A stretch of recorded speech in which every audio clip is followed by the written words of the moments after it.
Hi, I'm Phil Irons, professional wood turner. Been turning for about 35 years. Been using Woodcut pretty much all that time. Big advocate of Woodcut tools. I don't use stuff I don't believe in. The main thing with turning is sharpening, and I really like the True Grind jig. Use it for all my tools,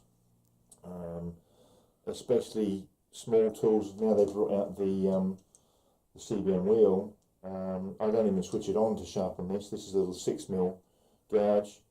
I just black up the face to check that I've got it right, and then put the pen away.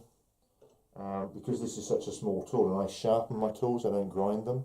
I don't even need to switch the grinder on to sharpen that tool, because this will have taken all the black off around there. You can see there that all that black has gone off there, and that tool is sharp.